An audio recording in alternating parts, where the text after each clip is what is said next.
Assalamualaikum warahmatullahi wabarakatuh.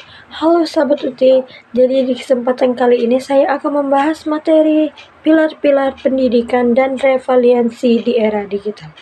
Oke, sebelumnya perkenalkan, nama saya Desi Yolanda dari 68604673889, Prodi Studi PGSD Fakultas Keguruan dan Ilmu Pendidikan, UPJJB Air Kumbang, Palembang. Makna pilar dalam konteks pendidikan sebagai dasar atau tiang penguat sistem pendidikan.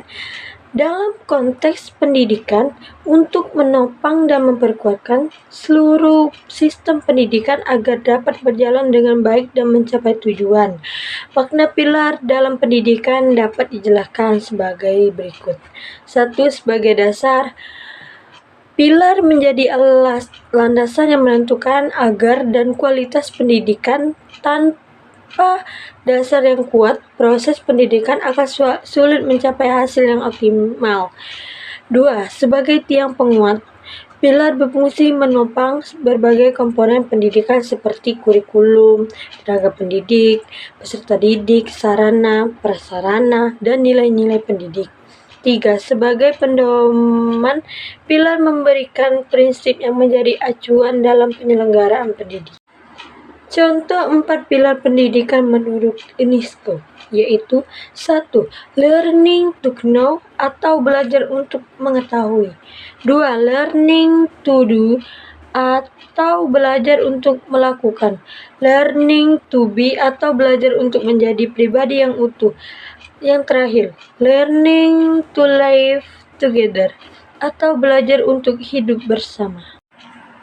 Selanjutnya, prinsip dasar pendidik menurut Ki Hajar Dewantara.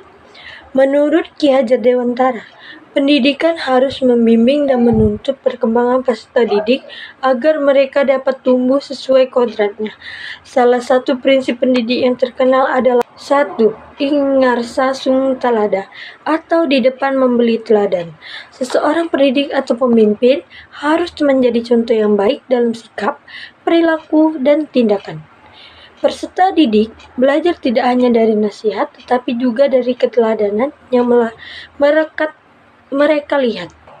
Yang kedua, ing madya mangun karsa, atau di tengah membangun kemauan atau semangat. Ketika berada di tengah peserta didik, pendidik berperan sebagai motivator yang membangkitkan semangat, kreativitas, dan kemauan untuk belajar serta berkembang. Yang ketiga, tutburi handayani atau di belakang memberi dorongan dan dukungan. Setelah peserta didik mampu berkembang secara mandiri, pendidik memberikan kepercayaan, arahan, dan dukungan dari belakang agar mereka dapat bertanggung jawab atas proses belajar sendiri. Selanjutnya, analisis relevansi dan tantangan penerapan prinsip Ki Hajar Dewantara di era digital. Relevansinya yaitu dalam pembelajaran daring, guru tetap menjadi teladan, motivator, dan pembimbing. Mendorong literasi digital agar peserta didik mampu menggunakan teknologi secara bijak dan kritis. Membantu membentuk karakter seperti disiplin, tanggung jawab, dan kejujuran.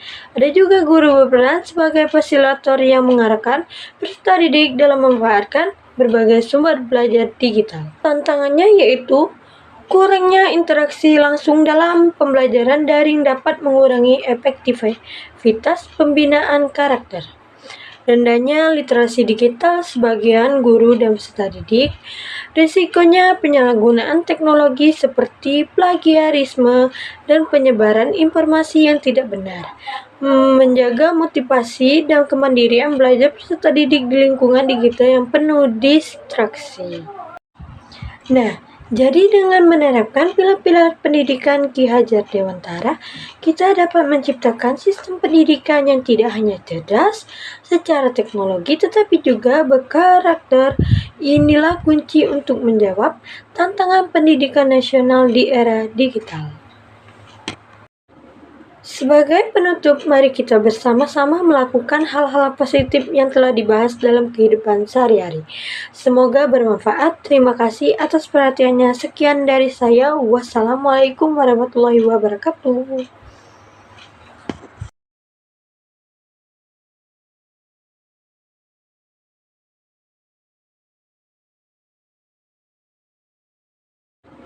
Sebagai penutup, mari kita bersama-sama melakukan hal-hal positif yang telah dibahas dalam kehidupan sehari-hari.